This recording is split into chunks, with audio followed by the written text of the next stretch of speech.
इस वीडियो में हम लोग बात करेंगे ग्राफिकल मीनिंग ऑफ पॉलिनोमियल। यहाँ बच्चों इस चैप्टर में हम लोग मेजर दो प्रकार के पॉलिनोमियल के बारे में बात करते हैं। एक पॉलिनोमियल होता है लीनियर पॉलिनोमियल और दूसरा होता है क्वाड्रेटिक पॉलिनोमियल।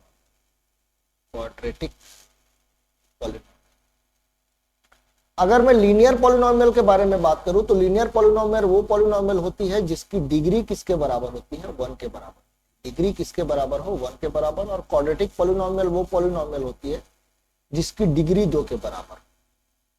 अगर लीनियर पॉलिनोमियल के बारे में बात करूं तो लीनियर पॉलिनोमियल के कुछ एग्जांपल को पहले अपन देखेंगे। जैसे एक एग्जांपल ले लेते हैं लीनियर पॉलिनोमियल का, px बराबर 2x प्लस 3।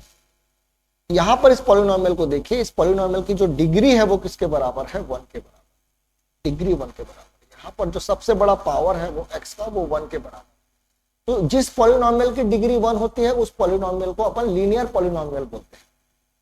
एक एग्जांपल और देखिए, जैसे मैं एग्जांपल ले लिया px is equal to 3x minus 1। जैसे एक एग्जांपल ले लिया px बराबर x माइनस 2। जैसे एक एग्जांपल ले लिया px बराबर माइनस x प्लस 3। इन सारे पॉलिनोमियल को देखिए बच्चों, ये पॉलिनोमियल के बारे में बात करो तो इस पॉलिनोमियल की भी जो डिग्री है 1 के बराबर है। यहाँ पर भी जो हाईएस्ट पावर है 1 के बराबर है। यहाँ पर भी जो हाईएस्ट पावर है वो 1 के बराबर। अगर आप सारे पॉलिनोमियल को ध्यान से देख रहे होंगे तो सारे पॉलिनोमियल मेरे को इस शक्ल के नजर आ रहे हैं, ax प्लस b, जिसमें a की वैल्यू कभी भी 0 नहीं हो सकती बच्चों, याद रखें। तो कोई भी लीनियर पॉलिनोमियल किस फॉर्म में दिखता है, तो मैं बोलूंगा ax प्लस b के फॉर्म में दिखता है। जैसे पहले वाला पॉलिनोमियल को देखिए, ये ax प्लस b के फॉर्म में दिख रहा है। अगर यहां पर मैं a के वैल्यू के बारे में बात करूं तो इसमें a के वैल्यू 2 दिख रहा है, और b के वैल्यू के बारे में बात करूं तो b की वैल्यू मेरे को 3 नजर आ रहा है। वहीं पर दूसरे इक्वेशन पे अगर मैं बात करूं तो a की वैल्यू मेरे को 3 नजर आ रही है और b की वैल्यू मेरे को -1 नजर आ रही है। वहीं पर तीसरे वाले के बारे में बात करें तो a की वैल्यू मेरे को 1 नजर आ रही है और b की वैल्यू मेरे को -2 नजर आ रही है। यहां पर देखिए, यहां पर 1 कुछ, यहां पर अगर मैं देखूं तो a की वैल्यू मेरे को -1 नजर आ रही है और b की वैल्यू मेरे को 3 नजर आ रही है। तो हर इक्वेशन में देखिए a और b की वैल्यू बदल रही है, लेकिन जितने भी लीनियर पॉलिनोमियल है वो भाई साहब ax² प्लस b के फॉर्म में ही दिखने वाले हैं, याद रखेंगे। और जिसमें a की वैल्यू कभी भी 0 नहीं हो सकती, वो आप लोग को देखकर समझ में आ रहा होगा कि अगर मैं a की वैल्यू 0 ले लूं तो x ही गायब हो जाएगा, और x गायब हो जाएगा तो फिर वो लीनियर होने का सवाल ही नहीं पैदा होता। तो कोई भी लीनियर पॉलिनोमियल का शक्ल कैसे दिखता है ये याद रखेंगे, इस तरीके से दिखता है, ax प्लस b के जैसा दिखता है। अगर मैं इसके ग्राफिकल मीनिंग के बारे में बात करूं कि लीनियर पॉलिनोमियल एक्चुअली में ग्राफिकली क्या चीज को रिप्रेजेंट करता है, तो समझिए बात। हमारे पास जैसे एक पॉलिनोमियल है जिसका नाम है px is equal to x plus 3। मैंने एक पॉलिनोमियल लिया है जो कि लीनियर है। अगर मैं इस px को y बोल दूं, तो y इज इक्वल टू मेरे को मिलेगा x प्लस 3। अब यहां पर अगर आप लोग ध्यान से देखो तो ये मेरे को लीनियर इक्वेशन इन 2 वेरिएबल्स वाली फीलिंग दे रहा है। अगर ये लीनियर इक्वेशन इन 2 वेरिएबल है तो लीनियर इक्वेशन इन 2 वेरिएबल हमेशा स्ट्रेट लाइन को रिप्रेजेंट करता है। कैसे, तो देखिए, अगर मैं x की वैल्यू को 0 पुट कर दूं तो मेरे को y की वैल्यू मिलेगी 3। अगर मैं x की वैल्यू 1 पुट कर दूं तो मेरे को y की वैल्यू मिलेगी 4। अगर मैं x की वैल्यू 2 पुट कर दूं तो y की वैल्यू मेरे को मिलेगी 5। तो ये जो लाइन है वो 0,3, 1,4 और 2,5 से पास हो रहा है। तो अगर मैं इसको ग्राफ में रिप्रेजेंट करूं कुछ इस प्रकार से, अगर मैं ग्राफ बनाऊं और यहां पर 1 2 3 लिख देता हूं, और यहां पर 1 2 3 4 5 लिख देता हूं। यहां पर देखिए 0,3, तो 0,3 यहां पर कहीं पर आएगा, 1 2 3 पर आएगा यहां पर। अगर मैं बात करूं 1,4 तो 1 ये है और 4 यहां पर आएगा, तो यहां पर कहीं पर आएगा। अगर मैं इसके बारे में बात करूं तो यहां पर है 2 पुट करने पर 5 आ रहा, तो यहां कहीं पर आएगा। और अगर मैं इसको मिलाऊं तो ये कुछ इस तरीके से एक स्ट्रेट लाइन नजर आएगा।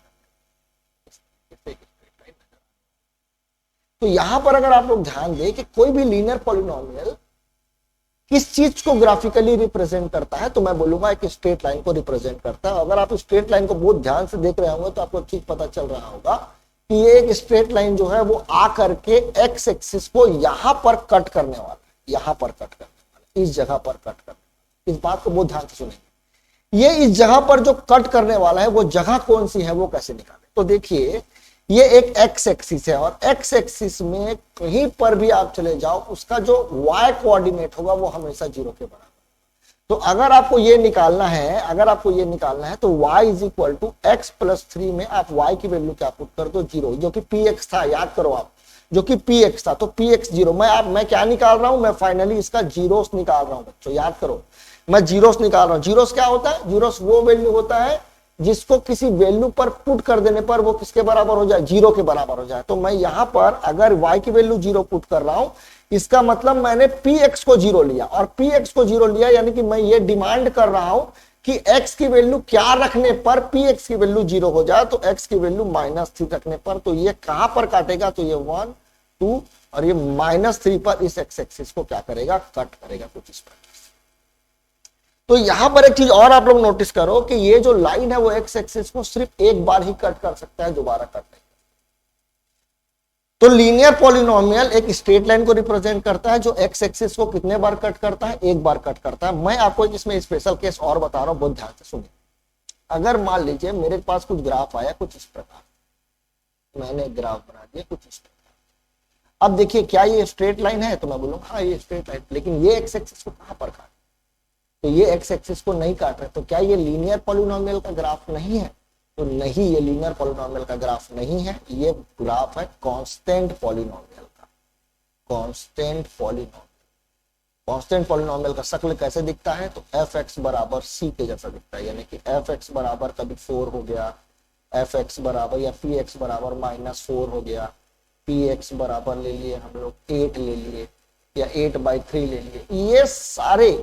ये सारे जो पॉलिनोमियल्स हैं, इन पॉलिनोमियल को कांस्टेंट पॉलिनोमियल बोलते हैं, और इनका जो ग्राफ होता है वो एक स्ट्रेट लाइन होता है, लेकिन ये एक्स एक्सिस के पैरेलल होता है। तो मैं अगर तुमसे पूछूं कि बताइए इसमें नंबर ऑफ जीरोस कितने हैं, तो मैं ये देखूंगा कि ये एक्स एक्सिस को कितने बार कट किया, तो ये कट किया कितने बार, एक बार नहीं, एक बार भी नहीं। अगर ये एक बार भी नहीं किया तो नंबर ऑफ जीरोस कितने होंगे इसके, जीरोस। तो कांस्टेंट पॉलिनोमियल के कितने जीरोस होते हैं, तो 0 जीरोस होते हैं, एक भी जीरोस नहीं कांस्टेंट पॉलिनोमियल। यहां तक कोई दिक्कत मेरे को लगता नहीं कि आप लोगों को होगा।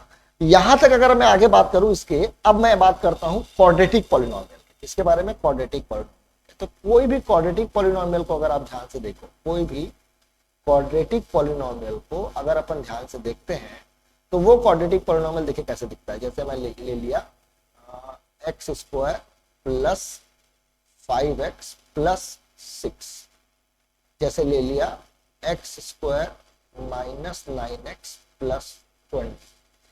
इन पॉलिनोमियल्स को अगर आप लोग ध्यान से देखो, तो इन पॉलिनोमियल्स मेरे को ax² plus bx plus c के फॉर्म में नजर आते हैं। इसमें मैं पहले वाले को देखूं तो इसमें a की वैल्यू मेरे को 1 नजर आती है, b की वैल्यू मेरे को 5 नजर आती है और c की वैल्यू मेरे को 6 नजर आती है। यहाँ पर अगर मैं देखूं तो a की वैल्यू मेरे को 1 नजर आती है, b की वैल्यू मेरे को -9 नजर आती है और c की वैल्यू मेरे को 20 नजर आती है। तो कोई भी क्वाड्रेटिक पॉलिनोमियल किस शक्ल का दिखता है, ax² plus bx plus c के फॉर्म में हमेशा मेरे को नजर आता है। अब अगर मैं इसके ग्राफिकल मीनिंग के बारे में बात करूं, तो ग्राफिकल इसका मीनिंग क्या है, ग्राफिकल मीनिंग तो देखिए, अगर मैं ग्राफिकली क्या रिप्रेजेंट करता है पूछूं क्वाड्रेटिक पॉलिनोमियल, तो ये एक पैराबोला को रिप्रेजेंट करता है। किसको रिप्रेजेंट करता है, पैराबोला। पैराबोला का जो शेप होता है बच्चों वो कुछ इस प्रकार से दिखता है, ऐसा भी हो सकता है और ऐसा, ठीक है। ये वाला जो पैराबोला आप देख रहे हो ना बच्चों, इसको अपन बोलते हैं ओपनिंग अपवर्ड। ओपनिंग अपवर्ड, ऊपर की तरफ से खुल रहा है, ओपनिंग अपवर्ड। ये वाले को बोलेंगे ओपनिंग डाउनवर्ड, नीचे की तरफ खुल रहा है, ओपनिंग डाउन। अगर आप इसको ग्राफ में बनाए बच्चों, तो देखो ग्राफ में बनाने के कई तरीके हैं। एक ऐसा भी बन सकता है ग्राफ, देखिए, एक कुछ इस तरीके से भी ग्राफ बन सकता है, और एक कुछ इस तरीके से भी ग्राफ बन सकता है। 3 प्रकार के ग्राफ में बना।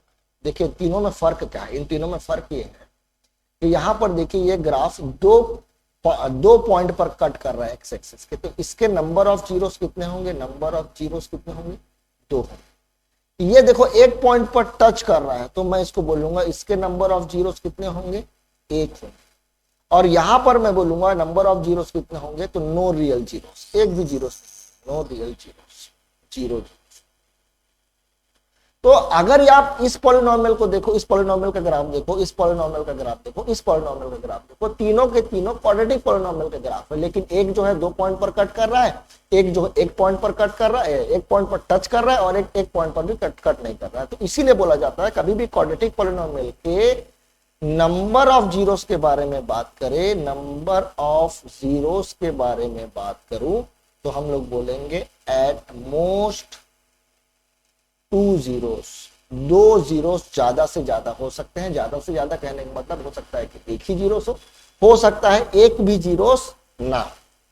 ठीक है, तो ये 3 कंडीशंस मैंने आपको बताया कैसे क्यों होते हैं। अब इसमें एक चीज और देखिए, अगर आपका क्वाड्रेटिक पॉलिनोमियल जो भी दिया है, क्वाड्रेटिक पॉलिनोमियल का अगर ए का वैल्यू 0 से छोटा है, नेगेटिव है, जैसे मान लीजिए मैंने लिखा -2x² + 3x -4 बराबर 0, इसमें देखिए ए की जो वैल्यू है वो नेगेटिव नजर आ रही है। अगर ए की वैल्यू नेगेटिव है, माफ कीजिए 0 नहीं होगा, ए की वैल्यू अगर नेगेटिव है तो इसका मतलब ये है कि ये ओपनिंग डाउनवर्ड बन रहा है। और अगर ए की वैल्यू पॉजिटिव है, पॉजिटिव में है, तो +1 है, +2 है, 2/3 है, प्लस में है, तो उस कंडीशन में ये बनेगा ओपनिंग अपवर्ड, ओपनिंग अपवर्ड। इसका ये वाला जो पॉइंट है बच्चों, इस पॉइंट को वर्टेक्स बोला जाता है यार।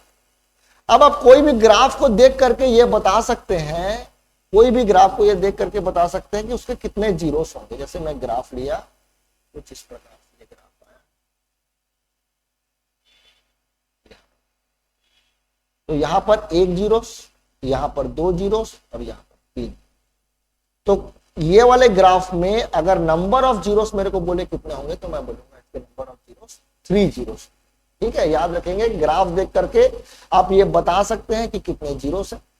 यही इसका ग्राफिकल मीनिंग है कि ग्राफिकली ये क्या चीज को रिप्रेजेंट करता है। तो मैं बताया आपको कि पैराबोला को रिप्रेजेंट करता है क्वाड्रेटिक पॉलिनोमियल, और लीनियर पॉलिनोमियल जो है वो स्ट्रेट लाइन को रिप्रेजेंट करता है।